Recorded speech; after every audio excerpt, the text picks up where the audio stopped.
Peace, and welcome back to another Musing with Mountain Jim.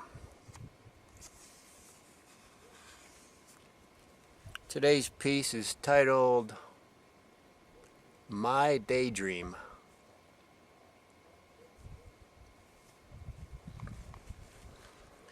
One day I saw a curtain opening up across the breadth of the sky.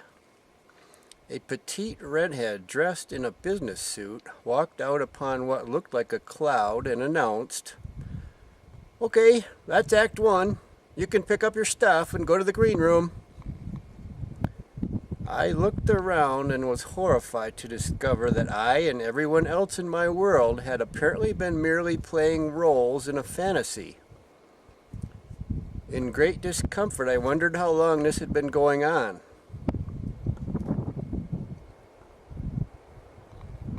As I left the stage, I was appalled to see the Buddha sitting on a teakwood chair having a cup of green tea with the Inquisitioner who had had Marguerite Porete burned alive in the year 1310.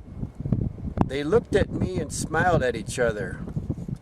I awkwardly tried to feign indifference.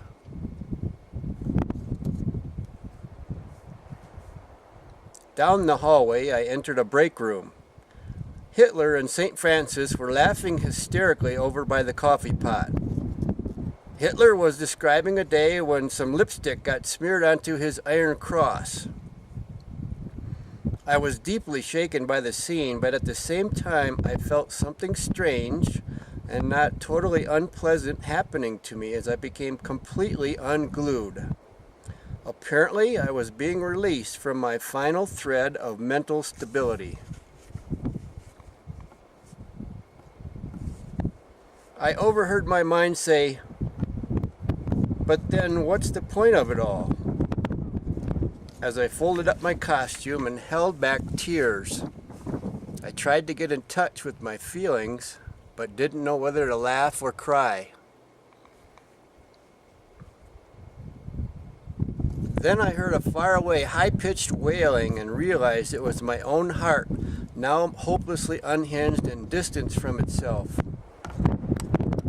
Stricken with an odd mixture of terror and ennui, I stepped into a sunlit alcove where a large greyhound, or someone in a very lifelike costume of one, patted me on the head with its paw. The kindly dog said, "Don't worry. Your world, everything you were, is ruined.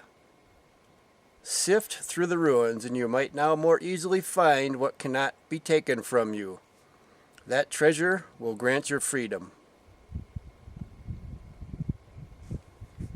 I thanked the dog and wandered down an adjoining hall. I was sickened by the next thought that occurred to me, a threatening premonition of how much more might unravel in Act 2. But after a short time, there was another change. It was not too long before my fears started becoming a tiny part in an epic narrative. The show had quickly become one of the most complex and richly compelling dramas I had ever seen. I would not miss the rest of it for the life of me.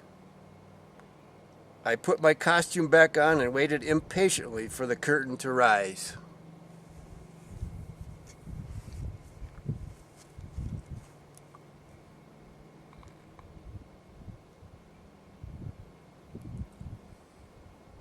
Thanks for joining me again up on the mountain for another musing.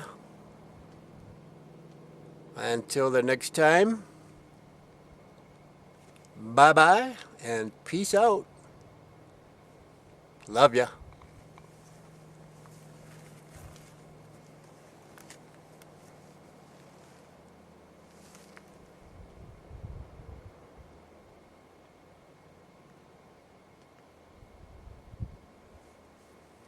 Can you believe the props around here?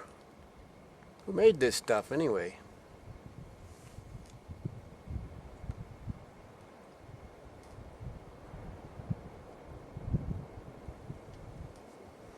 See ya.